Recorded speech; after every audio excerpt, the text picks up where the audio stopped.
Hey, welcome and welcome back to our podcast produced by Nostalgia. I'm your host, MK. And I'm your other host, Jedi. Beautiful. All right, so this episode we were talking about the Halloween specials. Woo! I'm super excited because we're going to be taking a part down memory lane. And we'll be talking about like our favorite Halloween specials, Halloween episodes, and what does that mean to us growing up. You'll hear just a whole bunch of lore and but just about like everything that we used to love growing up. We're also going to be talking about our favorite, or I guess in this case, least favorite movie that we saw growing up when we were younger. Ending that?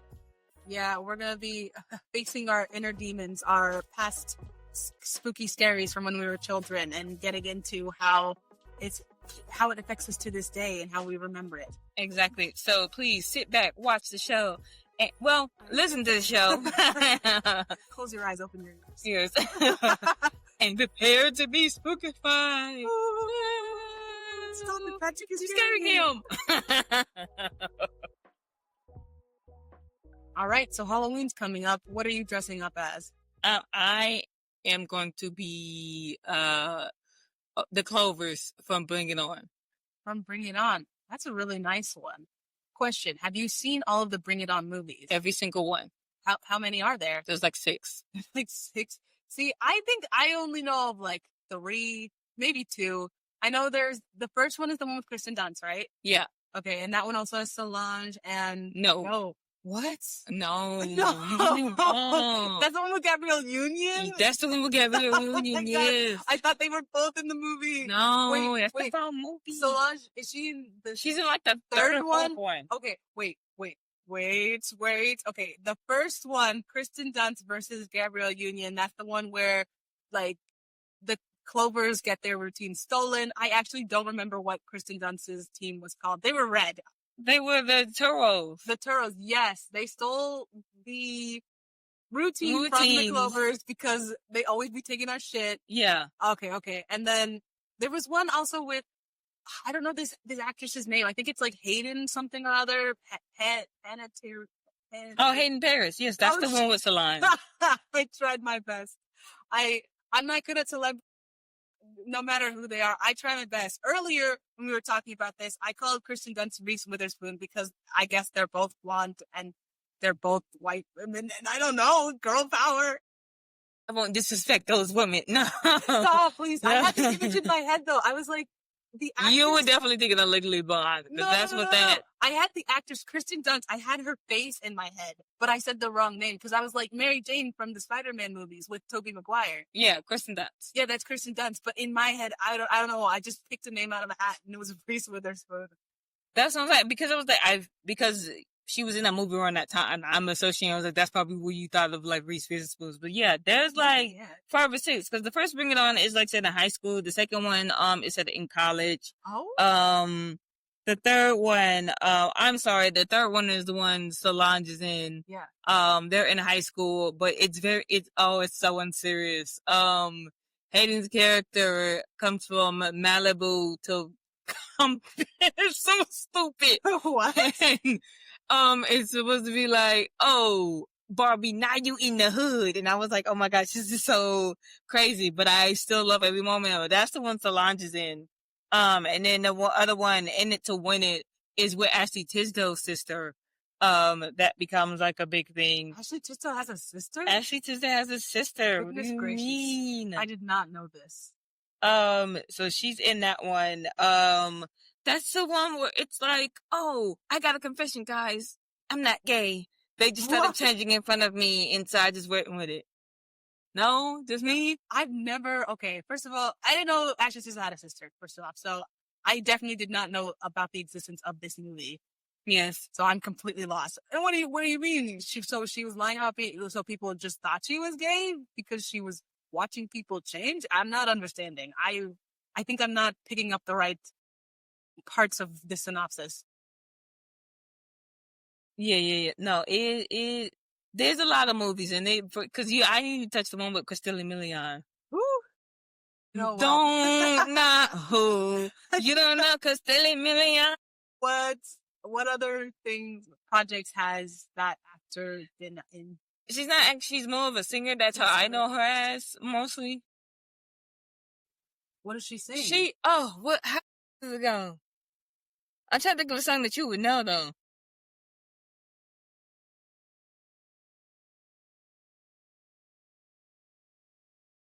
You guys can't see it, Right, so I'm just looking at right, Michaela Creasy. right.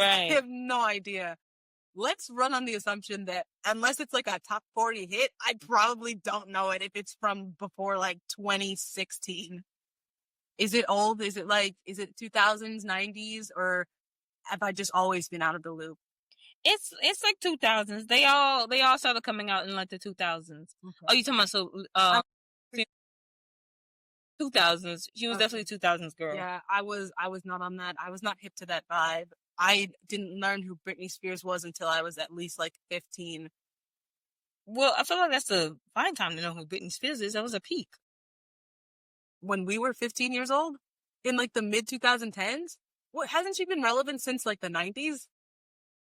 She's been relevant since the 90s, but that was like, I don't know, like kid. Like 2010, she was still pretty. That's true. She was still pretty making up on the scene. I guess so. I feel like what I was trying to say is like a lot of 2000 stuff I was around for, but I was not paying attention, especially with celebrities and different songs. Like if it was a top 40 hit, I might have known the song because maybe they played it on like the radio or like at the mall. But if they weren't doing that, I most likely didn't know. And that's true. I'm not even going to get into the stage musical that also they have for Bring It On. I'm sorry, what? They have a stage musical, yes.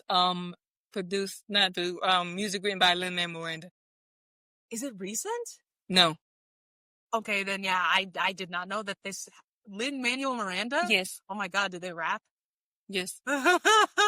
Wait, is it which team is doing the rapping? All of them? All of them. That's so fucking funny. We need to. That's his cadence. That's just the way he, like, that fast pace, like that he does in the heights and all his other stuff that he does. Oh, And even it's his directorial debut, and even in Tick Tick Boom, it has that certain like vibe to it.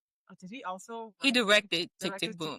I don't think he wrote the music for it. You know, I feel like now's the time to say that I have a degree in theater, but I did not know any of this. Well, you didn't know about the popular hit "Bring It On" the musical? I think I'm just fake. I think I'm just fake as fuck. No, I feel like you're just more on the classic side, and I'm more of like the most recent stuff because I just got into musicals.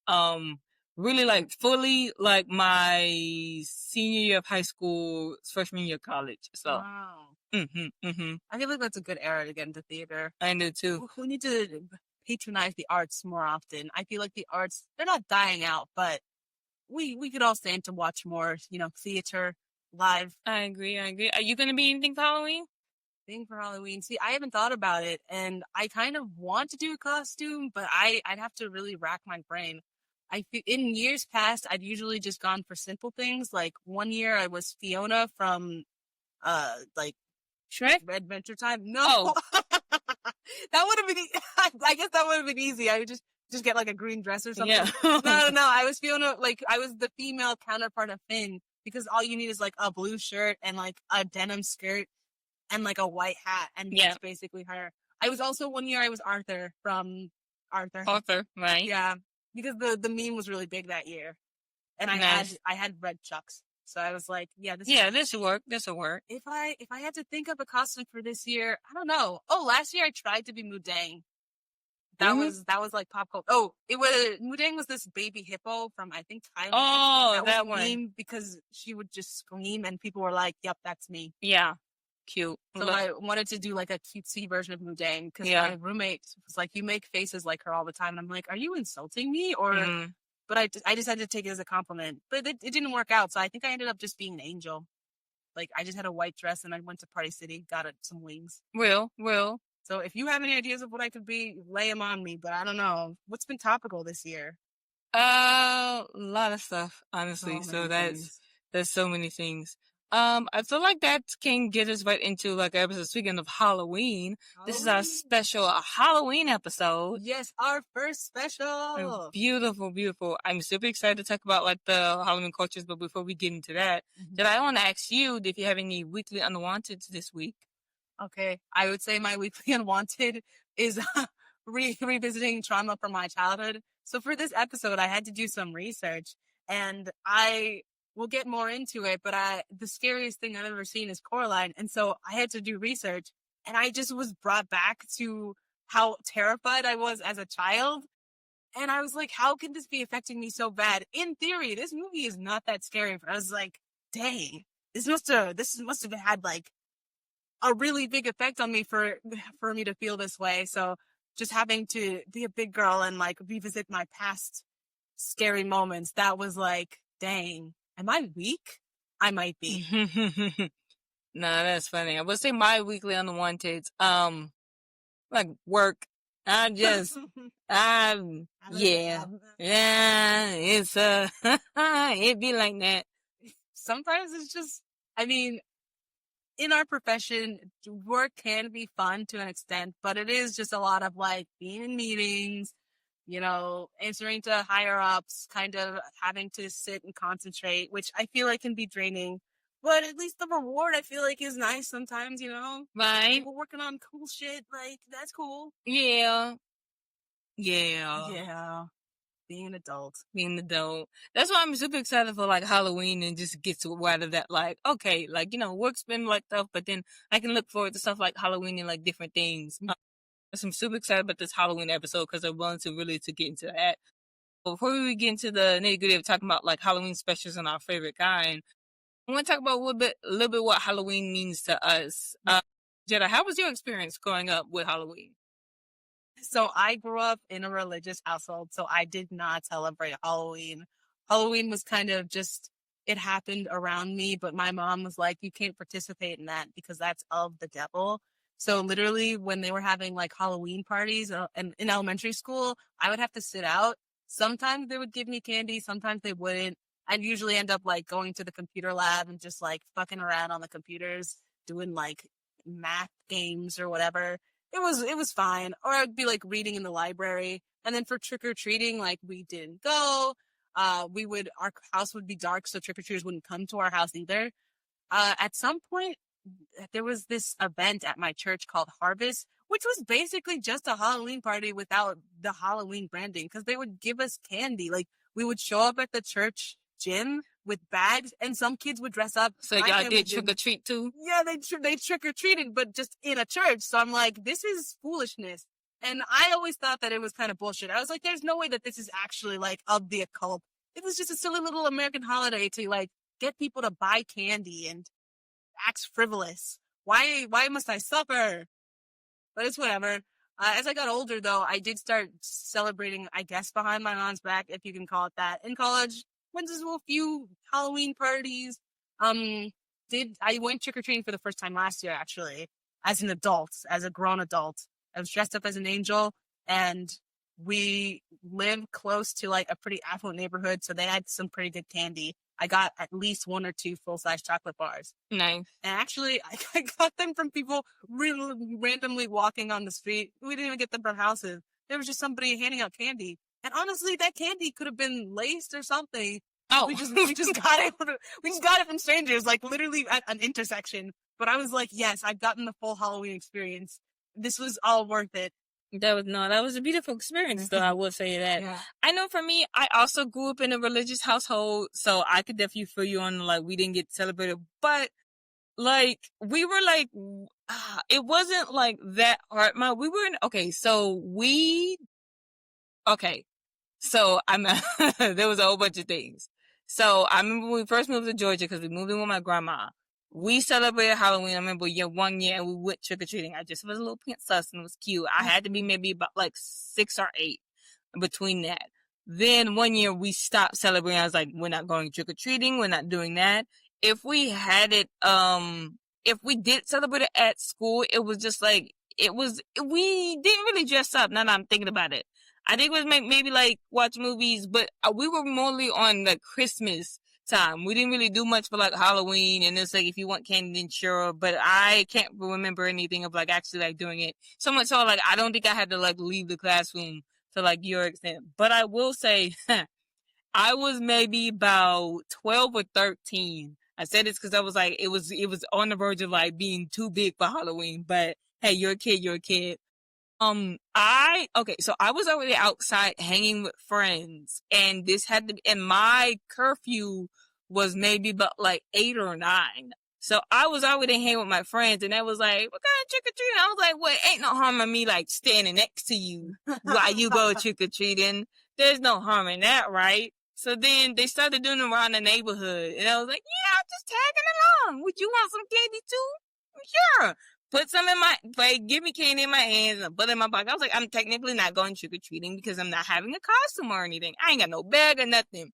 Got to the point where I was just having everything in my bag. And I was like, oh my God, let's just take a pillowcase. So now I'm officially trick or treating behind my mother's back. And it got to the point like, okay, we're going out of the neighborhood. And to the point to where I text my mom was like, hey, is it cool if I go out the neighborhood for a little bit? And she's like, yeah, sure, that's fine. Not telling her that I'm going trick or treating. I'm just going out the neighborhood. And it got into the point to where one of my friends' mom had to pick us up when we were driving, and then I think I was making the joke, me and I were big and bad, and be like, yeah, man, my mom don't even know I'm trick-or-treating. The mom says, what? Oh, I'm in trouble? You revealed yourself in front of a witness. And she's like, what are you talking about? So then, we drove back to my home because they all in like the neighborhood. I remember the woman had to go to my mom and be like, hey girl, I had no idea that she was not supposed to go trick-or-treating. Mom's like, no. Like, I told her thank you for so much for coming to me. Cause I was like, that is kind of unfair on her. Like, I did just hop in this later car and it's like, what are you? It's like, I had no idea. Came, mom was like, so you did ask with trick-or-treating and didn't tell nobody? I was like, I really wanted to go. And she was like, well, do you know your siblings also wanted to go trick-or-treating? And I told them no, but yet you went out. So I technically like not snuck out because they already knew it was outside. They knew where I was. They just didn't know I was trick-or-treating. So I got in trouble for that. I was like, well, why'd you like be honest or at least ask? I remember they took my candy from me. They let me have like 2 pieces, but they ate that shit right up. Because I remember not having any of that candy. And I was grounded for like, I think the longest I ever been grounded, which was maybe about like 2 weeks. Dang. Yeah.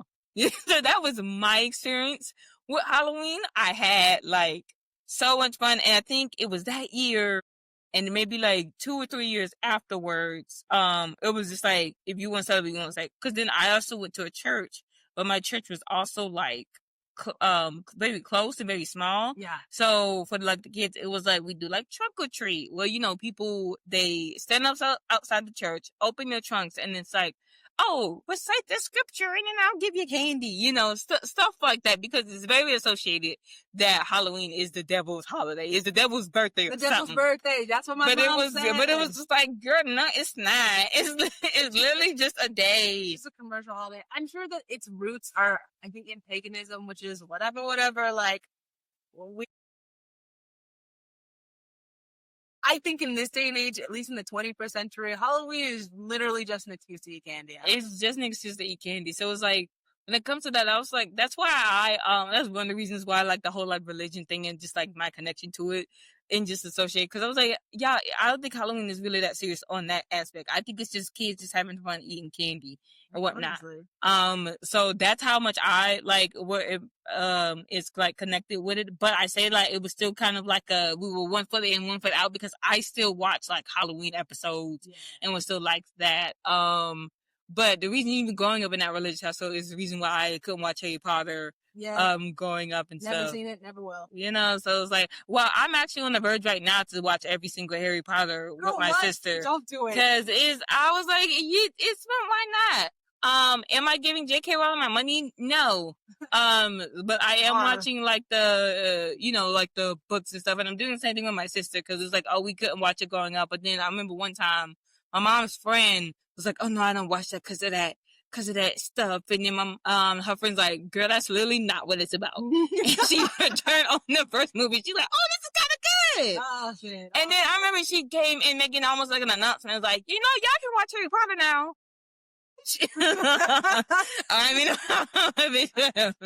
One of these days, we're going to go through the long list of things that I wasn't allowed to watch. But for now, I'm like, Harry Potter, I don't feel any type of way about missing out on it. And honestly, I'm like, knowing what I know about the creator, I just, I don't feel any pull towards it. I have read a lot of fan fiction that takes place in Hogwarts, so I kind of know what they're all about. I know what my house would be. I've done the Sorting Hat thing. on, I think it's Pottermore.com. Like being chronically online, I've gotten enough about Harry Potter to kind of know how it goes without really having to actually experience it. So I'm gonna stick with that. Yeah. What are you? Do you know what house you're in? I'm a Hufflepuff. Damn, me too. Yeah. Yeah, I took the test and I was like, no, like that makes sense. But yeah, no, Harry Potter was one of the things I was like, well, I'm gonna start watching now, especially around like the Halloween season, just to really get like a good like sense of it. I stopped, because I watch it with my sister, so I was thinking when I go back home, me and her are just probably gonna watch it together. You guys should make like butterbeer together. Yeah. Oh, I have a recipe for butterbeer like in my room, like printed out that someone gave me because I borrowed her Harry Potter book because I was like, I don't want to give any money to JK. And she was like, well, you could just borrow my books. And I was like, period. So then, I forgot what she did, but she, for some reason, I think she couldn't give me the book, but then she was like, oh, to make it up for you, here's a recipe of butterbeer. And I was like, oh. So I'm definitely going to make some, for when I get home. So that'd be exciting. But jumping right into it, yes, Halloween specials. So, obviously, when I am talking about the Halloween specials, it's just, you guys all know what a Halloween special is. When every like year or so, cartoons or even like just regular, TV shows come in and do a episode dedicated to like Halloween. Sometimes some supernatural stuff happens. Sometimes it's just some weird kooky stuff. Is it always like continuity? Does it always like is a follow up afterwards? Sometimes no, not really. I feel like sometimes it's on a standalone episode. Honestly, I feel like a lot of them are just standalone episodes that the lore never bleeds into the regular lore of the TV show. I agree. So it's usually around that, and I say that, but then I'm gonna get into it like later. Someone at work, because I asked him what's his favorite Halloween special, and someone mentioned the bloodbending episode of Avatar: The Last Airbender. Oh, and is that considered the Halloween? I guess that's considered the Halloween episode because it was, it was released in October. And it was like a whole spooky thing. But I argued, I was like, I don't think it's a Halloween episode because Halloween is not involved. It is not a thing. And they were like, no, it is a Halloween episode because it's dedicated to like the spookiness. I was like, but this is a spooky episode. It's not a Halloween episode. And like, what does Halloween have to be a thing? Yes. It was well, Over the Garden Wall is considered like a Halloween like special, but Halloween is not like a thing of that time. And I was like, well, I don't care what you guys say. I think I'm in the band of if it's spooky and it comes out in October, then it's a Halloween special. Only because, yeah, I feel like that's enough. I don't think it needs to mention Halloween. But, to each their own. I see where you're coming from. Like, how can you call it a Halloween episode if they don't mention Halloween? But I'm like, if this is enough to scare me, like, I think it's good to go. But the bloodbending episode, if we want to get into that episode was kind of horrifying. It was very scary. Puppet mastering when I think the villain's name was Kana, I think. When Kana tricked Katara, or I don't know, tricked her, or like forced her into doing the bloodbending. I was like, man, this feels like possession. Yeah. This feels wrong. That I feel dirty. Yeah. Like, I was like, it was a whole thing. And then like she cried and I was like, congratulations, Katara. You're now a bloodbender. Oh, girl, back up. Woman, no. Whoa, woman, it would have no. been extra crazy if they had, I don't know, if they had killed somebody using bloodbending. Because in Avatar, the series, they didn't kill anybody on screen. I do remember in Legend Jeff. Jet, yeah. They killed Jeff. They did kill Jeff so much we don't even know who he is. Wait, no, he died on screen. Didn't he sustain an injury and then later on it was implied that he died? I think that's what happened. Okay. I think he was like crushed by the Dai Li. I'm like reaching into the recesses of my memory. It happened, they were fighting and then a rock like hit him and he's like, ah! Like he falls. And the way it struck them, like really like, oh, that's like dire and stuff. It is a legend that he died, but I think because of the children networks of it all, it's like they didn't want to say he died, but they used Toph's like, Toph used to be like, he's lying. I can tell because the vibrations that I'm blind. Yeah. And I was like, okay, girl. Like, she said she felt the vibrations. She's like, yeah, he's lying. Because I think they asked him specifically, do you think you'll be okay or something? And he was like, yeah, I'll be fine. I'll be fine. Tis but a flesh wound. Yeah. And then he was like, he's lying. So like, oh. But in The Legend of Korra, a woman got like the breath sucked out of her, and that was on screen. Yeah. So going back to the bloodbending episode, can you imagine if they had her just like break somebody's neck like with bending? I think that would actually have scarred a whole generation of children. Mm-hmm. Yeah, I was like that's like a whole like big thing. I feel like right now to well to get things started and just like what else is also like one of my favorite like Halloween specials that I just really love. I can't talk about without talking about the OG, which is it's the Great Pumpkin Charlie Brown, which is like it talks about Halloween. It's very like that of that season, more like a fall watch even, but because it's so Yes. close to like Halloween and everything, I associated with that. If that makes sense. Did they mention Halloween in the episode? I think they mentioned Halloween, but I think also now I'm thinking about it, it also gives them a yes because that's what they're waiting for, the Great Pumpkin. What Halloween? But I think it's also kind of like a Thanksgiving feel that goes to it. I could be remembering this wrong. I feel like I don't even know how I feel because all I know is I was allowed to watch Charlie Brown and the Great Pumpkin growing up, and I don't remember anything overtly spooky scary about it. I mean, I think the presence of the Great Pumpkin was ominous, but it wasn't like a jack-o'-lantern or like an evil thing. It was just, they were waiting for him. I feel like it was just, fall, autumnal, Yeah, that kind of special. I still associate with like the spooky season. Okay. I feel like because when the fall like kicks in, then I still usually go there. Okay, but if they don't mention Halloween, and you already said that a Halloween special needs to mention Halloween, like what's the truth? Wait, it's not the Great Pumpkin. Like he's supposed to be like a magical guy, and you know, let me look this up. You look that up. I'm going to try to remember what happened in that episode. Because he's like, I guess he's kind of like their Easter bunny, but for Halloween. I only remember it being kind of autumnal. I mean, I think they do allude to Halloween, but it's not like they're being haunted. Or wait, do they get haunted? Yes. Okay. So based on the peanut where Linus waits in a pumpkin patch for a mystical great pumpkin to appear on Halloween night while the other kids go trick-or-treating and go to a party. Okay. Okay, so it mentions Halloween movie. So what I'm understanding is that I possibly tricked my mother into thinking he watched it because it didn't have Halloween in the title. Let's go. Yeah, that's what it sounds like. You learn to be sneaky when you live in a restricted household. Well, I will say that because while it doesn't have to mention Halloween for me, again, Halloween specials, they're all movies, like I said, that you watch on the yearly we watch when Halloween comes along. Yeah. For me, it is Twitches and Twitches 2. Never seen them. What? I already said this. There are so many things I wasn't allowed to watch. Twitches literally has witch in the name. But you didn't watch it later afterwards when you have gain your own autonomy? I have a confession to make, everyone. I actually don't really care about Halloween. Like, because I didn't grow up with it, so I don't have the nostalgia. And also, I don't like horror films. I don't like being scared. So Halloween is just, for me, it's just like a time to dress up and have candy. I understand some people are really big into, spooky, scary, like we're gonna watch murder mysteries and like the occult and like darkness or whatever. But I'm just here to have a good time. I'm just vibing. So a lot of stuff that is like really nostalgic to people and that people, went back to watch, I just don't really have the interest in it. I like Tia and Tamara, so I would watch it if someone put it on. It's just of my own volition. I'm like, I don't know. Am I gonna like this? Maybe, maybe not. You did not feel because it was like you like it for like the nostalgia feel. Yeah. Like Twitches, Halloween Town. Never seen it. Wait, actually, no. Wait. No, I haven't seen it. I was any of them? No, I did see Hocus Pocus. I interjected because I remembered Hocus Pocus, but that's not a Halloween Town. I saw Hocus Pocus in college.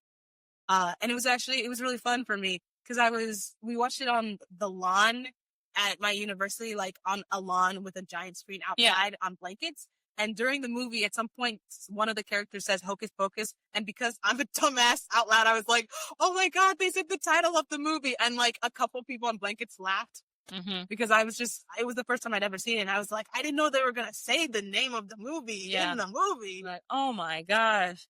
Every time stuff like that happens, it reminds me of that meme of Leonardo DiCaprio when he's like pointing and he's like, what? He does it. No, oh my gosh. Like, we don't know any of the same names. Oh Why my gosh. Friends? It's just on the For You page, you have to look at it. I'm telling you, it's everywhere. I probably have seen that meme, but I just don't recognize it. So he's like pointing? He's sitting in the chair and then pointing and he's like, oh, like, he's like pointing at it like, that's the one. It sounds somewhat familiar because Leonardo DiCaprio, he's very memeable.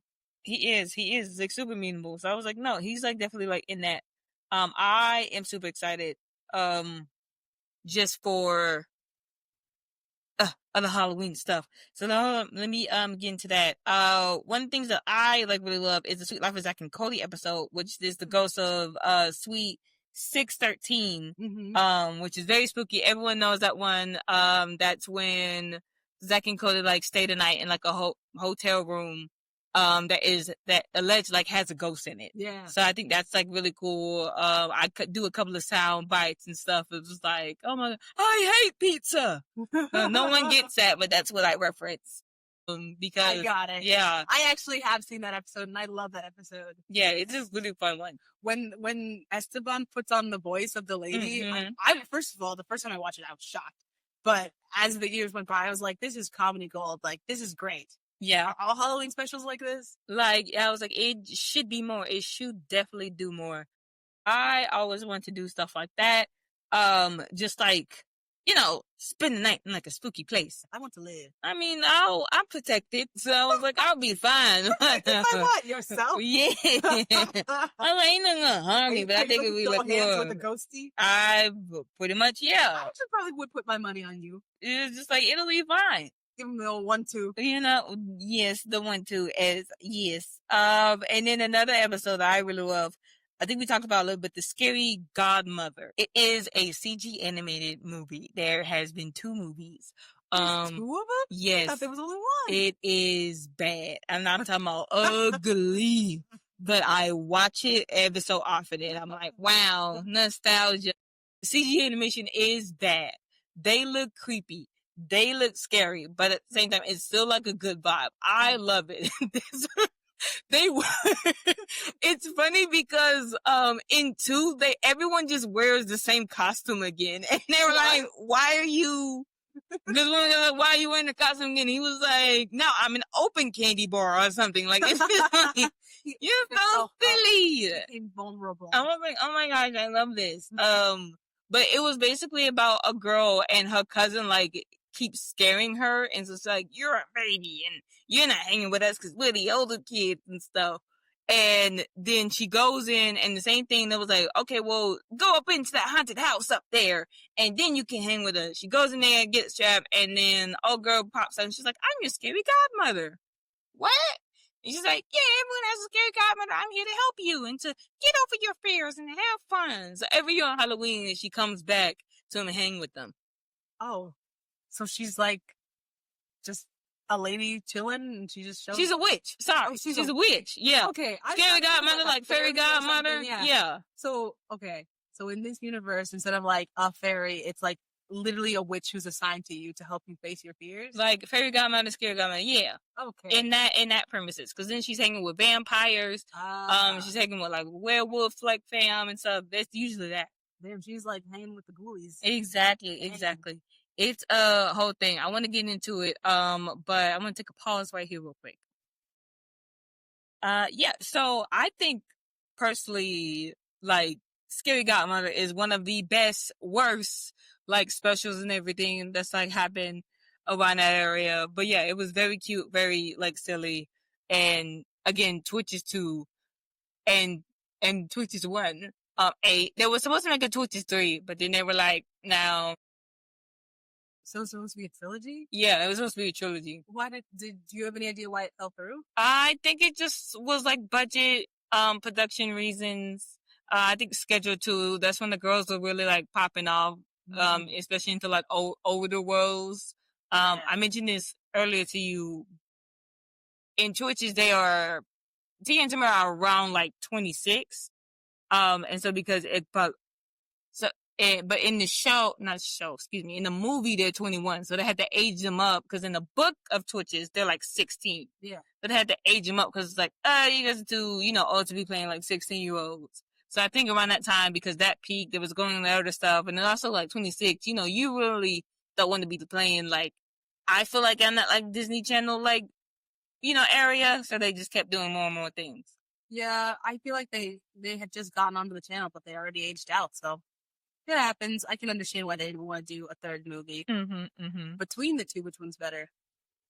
Oh, I have this qualm where I feel like sequels sometimes are more than not better than the first one because we already established stuff in the first one. And so with the second one, we could just go ahead, jump right in and see these characters and see how they experience life through like the situations that they put in the movies. Personally, I feel like Spider-Verse 2 is better than 1. Yeah. I feel like Shrek 2 is better than 1. Yeah. I feel like High School Musical 2 is better than 1. Oh, yeah.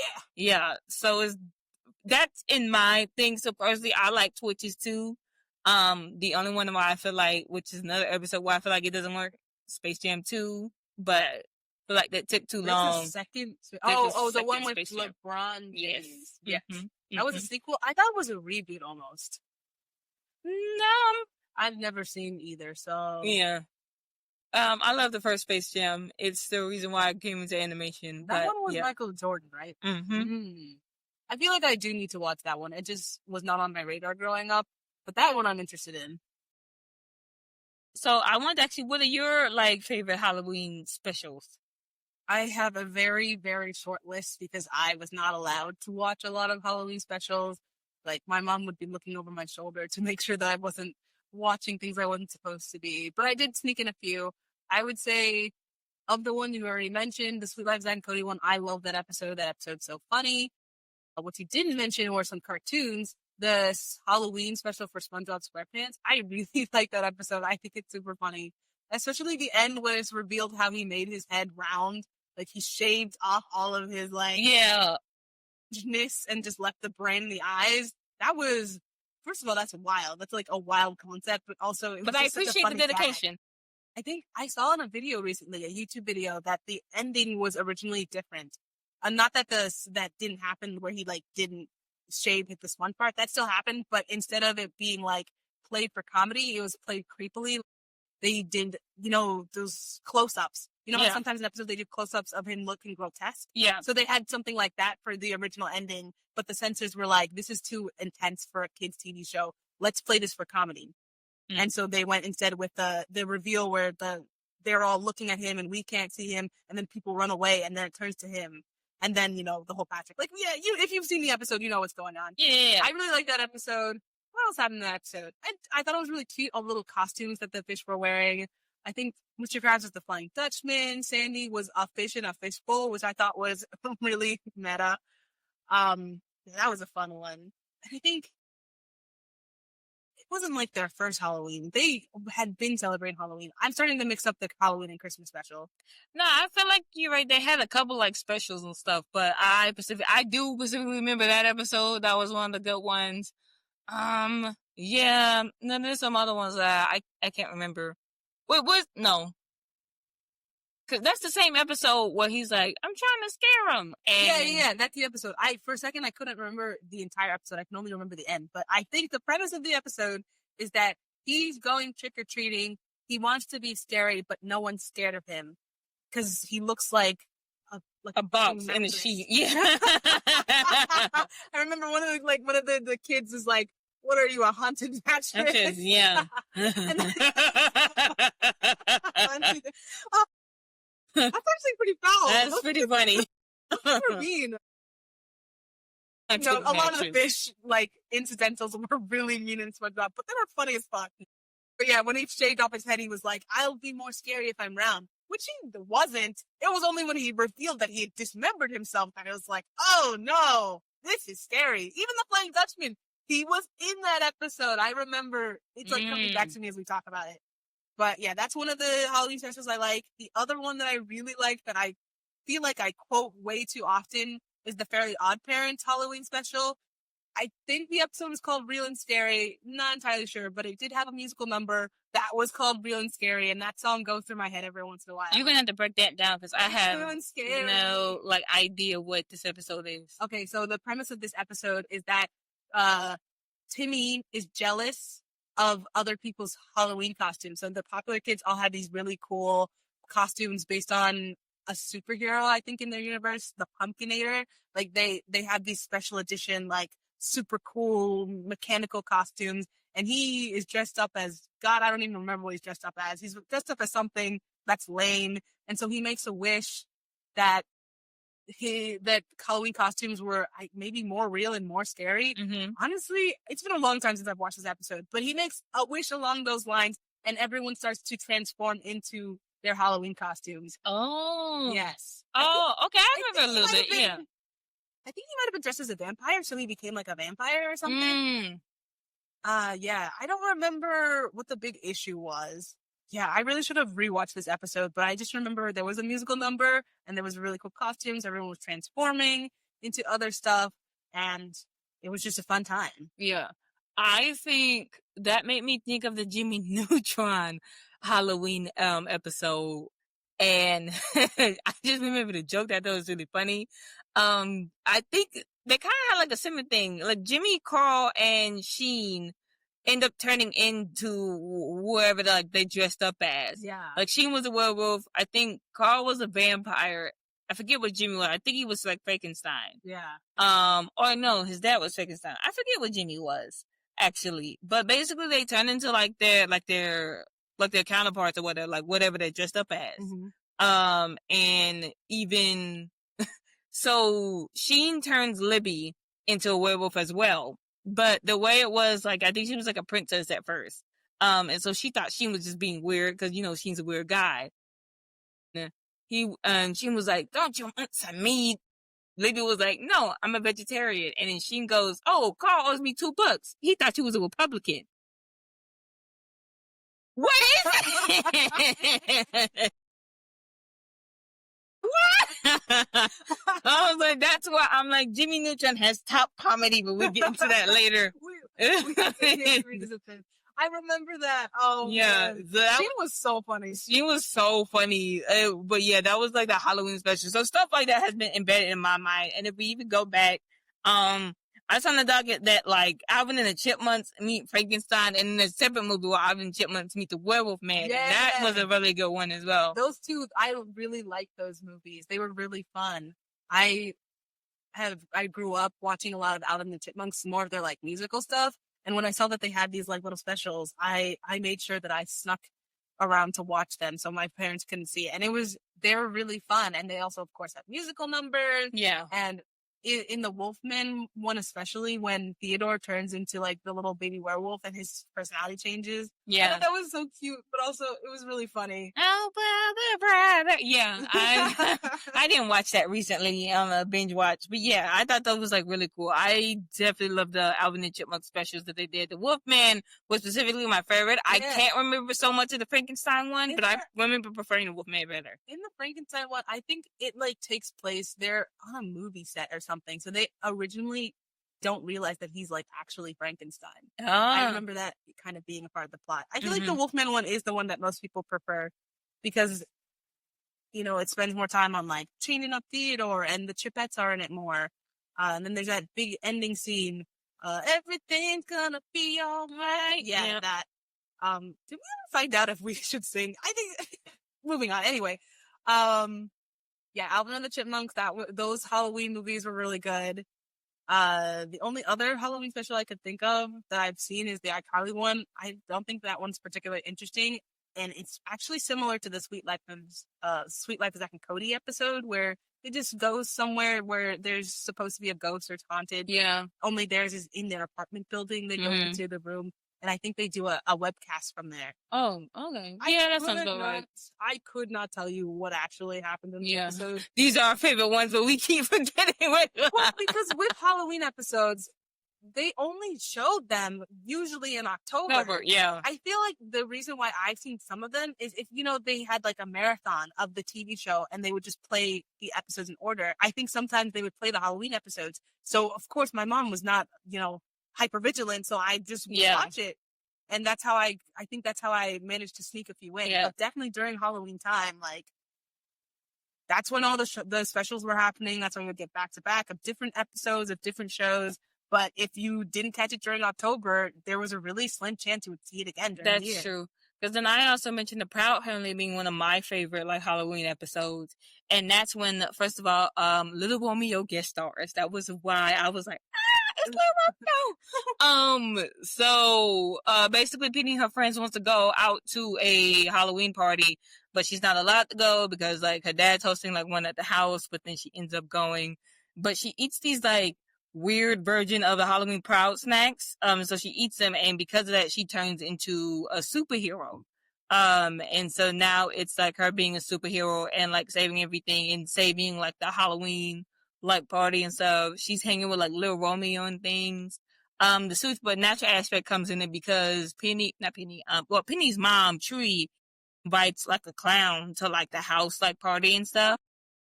It turns out he are like a musician, and it turns out he ends up being like a actual demon, like a witch. And he was like, I used to live here, and you guys are taking it from me. And I'm like, what you want with us? And I was like, I'm jealous. You have a house and a kid, and everyone like loves you. And it's funny, Oscar being like, well, I have sugar mama, you can take that. This is so funny. And Penny like ends up like saving them and stuff, but they don't realize that it's Penny who's the superhero and everything. But I just remember that episode because I was like, sometimes Pop Heavenly goes into that like, you know, like supernatural aspect of it. Yeah, they would do it every once in a while. Yeah, and that's why I feel like Halloween episodes specifically, they don't have any like correlation to the other stuff. Because like, it's never like, remember that one time we did this? Nope. Yeah, I feel like the Halloween episodes usually happen outside of the lore of the show. Yeah. They're to be a little gimmicky episode, you know, a reason for the season, and then they just never mention them ever again. Okay, yeah. But we talked about Halloween specials. What would you say is the scariest thing that you watched growing up? Something that sticks with you to this day? Monster House. Yeah, that was my like, oh shit. The monster is coming, but so much so sometimes when my apartment sells, you know, it's like the house selling, I'm like, what if it's coming alive right now? Oh, in Monster House. So I have never seen that one, of course, but I'm kind of aware of the premise. It's like they live across the street. They live across the street from this old man, and the guy thinks the old man is like creepy and stuff. The kid is like, no, the house is alive. I'm telling you. Everyone's like, you're so silly. No. But it ends up like, no, the house is alive because what happened in the past, the wife to the owner like fell in like a hole, like fell in some cement while they were like building the house, and on top of that it came alive. Very very interesting thing. But she would always like trap someone who would like come near the house, mess with the house, and so much so that she didn't want like her husband to like leave. He was like, I have to be released from this, please. She's like, no. It was a very intense like movie. I definitely like it, but it was very much like the scariest movie I saw as a child. Wait, so the floor, she like fell through the floor and then her like soul went into the house or something like that? Yeah, it was something like that. Like not even like she fell to the floor. She fell through a hole, and then right when she did that, cement like kind of like got on top of her and stuff. It was like she was buried there, and I was like, that is so odd. I feel like it was one of the first one of the first like animated like scary films that they like did. It was very like haunting. So as a child, I was like, oh my gosh. And the look of it was very like Uncanny Valley. Yeah. It was like it looked CG, like the characters. right? Yeah, CG. So it was very much like, oh no. Yeah, there's something about CG. CG is really good at looking super uncanny. I think because especially when it first started to come out, and it was just like, oh, this isn't, you know, to its best of quality, it makes it look scary. What's the scariest, like, from you saw as a child?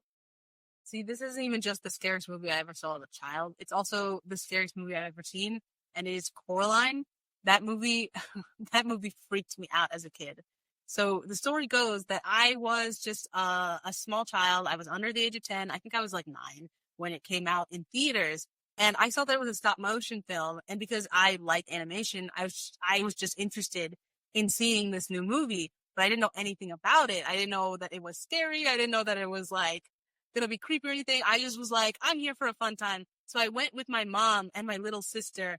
And I just had about the most terrifying experience of my life. Everything about that movie was just so scary to me because I think they also played into, you know, the uncanny valley. The character designs were kind of like not grotesque, but they weren't like pretty. Yeah. They were a little gnarly looking, and like things were happening. The other mother, she was from the get-go, she was creepy, even before she turned into her spider form. Yeah. Like the buttons for the eyes, I was like, they have buttons for eyes? Eyes. And she wants to stay there?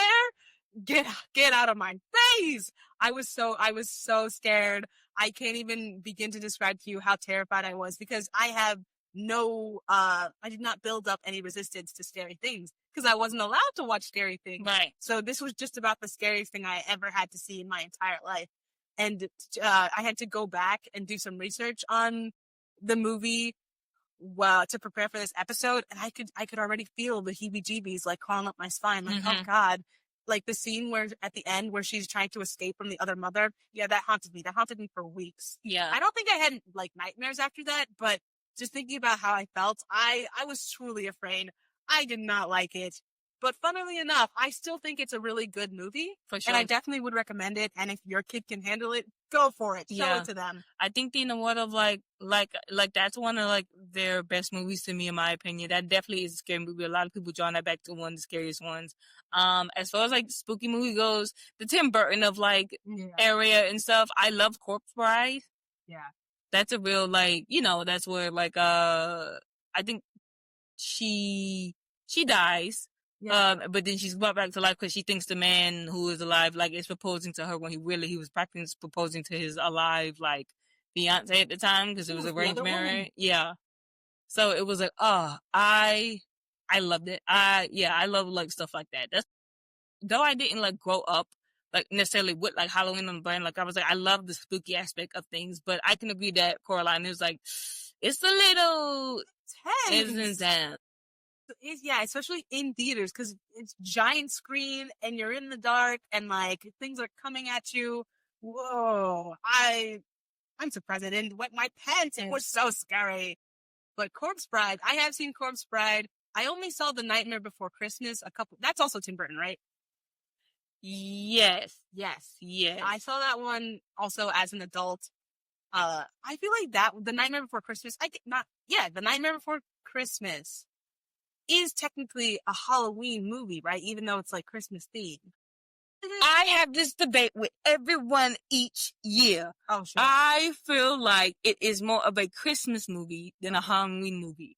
Yes, you can watch both at the same time, but I think its premise is that he wants Halloween. I think it is 60% Christmas movie, 40% Halloween movie. You can watch it at any given moment. I think that's the reason why they did it. Yeah. But I think it's more of a Christmas movie than a Halloween movie. I tend to watch it more around the Christmas time. Okay. Well, I just wanted to put it out there to say that I have seen that one. I think another Tim Burton is Dave and the Giant Peach. That's also Tim Burton, right? I don't think that is. I think that's Henry. Let me actually look that up real quick. Okay. I only bring that one up because we talked about it once and how that movie is scary to a lot of people, even though it's not a horror film or anything. It's just a claymation. Or not claymation. Stop motion. Is it claymation? Oh, okay. This is one of the other ones. Excuse me, I was wrong. It is, so it's produced by Tim Burton, and directed by Henry Selick, which also goes on the line of The Nightmare Before Christmas. And Coraline was also directed by Henry Selick. Okay, yeah. Fun fact, that was always like a thing between like the two of them. Like a lot of people thought like Tim Burton was the only like solely person to be attached to this, and it was like no, it was one of those like he like executive produced the story to it. So, allegedly, from the movies, this is a special on Netflix. It was like the movies that grew us or the movies that raised us. There apparently like Tim Burton was like not the nicest person to work with. So much there was an ending of A Nightmare Before Christmas. He hated that much that he kicked a wall, and let a hole through it and left out. And they were like, because there was like he was barely on it because at the time he was filming Batman. So yeah, that was like he rarely like would come in. Henry Selick was doing the most of the things, but he would come in for like the few shots, and the shots that he did seem he was very mad at it. And wow. I was like, oh. Allegedly. Wow. Also, didn't he allegedly say that black people didn't fit into the aesthetic of his films? Allegedly, but I didn't hear that. Allegedly. So maybe that's why I've only seen the animated ones. But anyway, Into the Giant Peach. That movie creeps some people out. just to bring it back around. Yeah, it definitely is like that creepy movie. But I do agree. I feel like Coraline was also like a crazy thing that was going on. I don't know. I feel like if I'm thinking, would you say that's like your scariest like kid movie of the century then? That's my scariest movie ever. I've never seen anything scary in that film. That's true. That's true. It's like I have a very low tolerance. I would say if I had to pick another movie that was scary that is not Halloween at all, it's not even a horror film, but the Big Friendly Giant movie way back when, based off of the book by Ronald Dahl, that movie scared me because, like, in that movie, the giants ate children. Like, they stole them out of their houses and took them to where the giants live and then ate them. And the whole thing with the Big Friendly Giant is he steals a kid, but he's like, I can't eat you. And then they become friends. Even though that's supposed to be heartwarming, I just could not get over the whole kidnapping kids to eat them. Like, and I know he didn't do it, but I was like, guys, I don't think I'd want to be friends with a creature who is not only bigger than my house, but all of his friends eat people. It's like, that's not what I want to see. That's not what I want to see. Also, another like a film that I forgot to mention that was like more on the spooky side that sometimes I like watch, Paranorman. Oh, I've heard of that one. That's Tim Burton too, right? No, that's not Tim Burton. I don't think so. I feel like I just assume anything that's stop motion is Tim Burton. It's just Tim Burton. No, that's real. Paranorman. No, it is. Yes. It is directed by Sam Bell and Chris Butler. But it's definitely CG, it's definitely stop motion. And I can see how it has that Tim Burton feel, but no, it's not a Tim Burton film. Dang. Frankenweenie was Tim Burton though, right? Let's see. I think that was also Laika. Oh, that was Laika? Okay, so I'm mixing up Laika and Tim Burton because the styles, they're not synonymous, but they're similar in that whole nope, I am wrong again. See, this was sometimes in network. It is a film that is directed by Tim Burton. Oh shit! Yes, so you're right. I've never seen that one, but I think when it came out, they made it a big hullabaloo. I also never seen that one, but I do remember the commercials everywhere for that as well. There was even speculation of that the dog from Frankenweenie is also Jack Skellington's dog. Yeah, and also wasn't Corpse Bride included in that scenario? Because in Corpse Bride, there is a dog. There's a dog that's like a corpse. I think the theory was something along the lines of like, see, I started talking, but then I immediately like it's like he's the dog in just like every different like phases or something like that. Something like that. Jack Skellington is somehow related to Corpse Bride, but I can't remember what the connection was. I need to reread the theory, but I remember reading that somewhere. Yeah. No, I definitely agree. Before we wrap things up, I did want to ask you, as far as like going back to Halloween costumes, Jedi, what are some costumes that you're expecting to see this year? Oh, this year, definitely expecting to see a lot of K-pop demon hunters. I actually saw this dude on Instagram. He's a black guy, and he dressed up as Zoe for Comic-Con, ? I'm not entirely sure. It was a convention of some sort. And so I'm like, oh, so everybody's going to be doing K-pop demon hunters, no matter what, not just like Korean people or whatever. Oh, yeah. Shout out to my friend. He's going as, who's the K-pop demon hunter, like, male? Genu? Yeah, he's going as Genu. He's black, and he asked me to help him do his makeup. And I was like, oh, period. Yes. Are you going to do the actual demon makeup? The demon makeup, yeah. Yes, you have to send me a photo. So I'm super excited for that. I think some other ones, personally, Smoke and Stack from Sinners. I think there's going to be a lot of people actually doing that. Yeah, I think there are also like 2 Chinese characters in Sinners, right? Yes. I think I've seen people already cosplay as them, so I think we're going to see them as Halloween costumes as well. I agree. I see something political also. I wouldn't be surprised if something just goes into there. Not going to mention. I don't want to get in trouble, but yeah, make it camp. I think we're gonna see something. Something that I will not endorse or not. But he who shall not be named, I feel like will make an appearance, like personally. And I also think, because I was talking a little bit about the Cardi B and Nicki Minaj jumping to you before, but it was like, yeah, I think also that somehow that's gonna make an appearance. Yeah, I wouldn't be surprised. We might even get the male counterpart with Kendrick and Drake. Yeah, for sure. You know, what's so funny? Not silliest, because I could respect it, but I didn't see the movie at the time. If you saw everything everywhere all at once. Everything, everywhere, all at once. Yes. Yes. Okay, so there's a costume. I thought they were like Louis from like Ratatouille. So it's like he has the chef, cause you know the premises of that. So in that version, you know, instead of a rat, it's a raccoon, like on his head. Yeah. And everything. I saw someone who had the hat, but they had the raccoon on his butt because that's what happens in the movie. Oh, that's really creative. That's really funny. So, I saw two versions of that. Like someone just had the raccoon like on his head because in that movie, you know, it's like the raccoon. Like I don't know, it's the raccoon. It's like raccoon. But it was like that's what it is instead. So I saw someone who had the raccoon like on his head, but because it's alleged that like you gotta put stuff up your behind in order to activate something. In Everything, Everywhere, all at once? There's a scene like that, yes. I think there is. Or it was alleged that, like, the way he was falling, that the raccoon was on his butt. Oh, I remember that scene. I saw this movie when it came out in theaters. It's been a couple of years. Yeah, that's what I was like. I'm like very pushing, but I remember like that being a thing. But so I saw a guy who had the raccoon on his butt, and I thought it was very, and that embedded in my mind because it made me be like, man, I gotta watch this movie because what is this costume? It became a forever memory. Like, it became a part of your lore. No, I was like, why is it just like this? This is probably a stranger, but if you ever encounter that person, I hope that you let them know they changed your life a little bit. This was definitely a stranger, but I was like, I hope they're doing fine because that was a hilarious costume.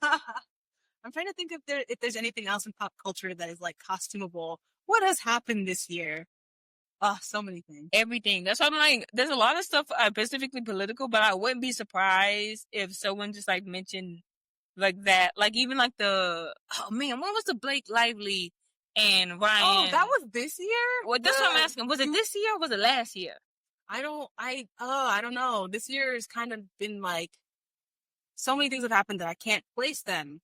But it was from that Colleen Hoover book. What was that name of that book?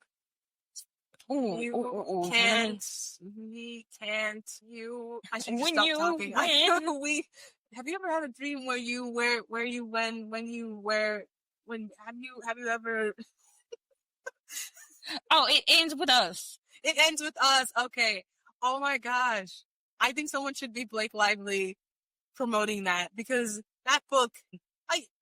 I've never read it, but I guess this is a spoiler. But it's about an abusive relationship, and they promoted it like it was a romance, like a rom-com, basically, with like florals and like. And she was telling people, wear your flowers to the movie, trying to give it like that Barbie feel, and it was like, girl, no. I don't know how bad the abuse is in the book, but I think it's explicit. Yeah. Like I think someone gets smacked around, so that was wild. If someone can somehow make a costume to represent that amount of unseriousness, I feel like they could win it all. Oh, for sure. There's a lot of unserious stuff. I was like, I expect to see this Halloween, so I'm so ready. I'm so ready for the scary. I'm so ready for like the cutesy, and I'm so ready for like the unserious. I'm ready to laugh, and I want people to make me laugh. So I really hope we see some really funny meme costumes. I feel like that's one of the best things about Halloween. It's just people are so creative. Yes, y'all, please tag us in your meme costumes because I want to laugh. I want to be like, yes, I ate that. Mm-hmm. Please. Well, I think that's been a wrap for the episode. Yeah. Okay, well, that's been our episode. Thank you guys so much, and we'll see you next week. Bye. Bye.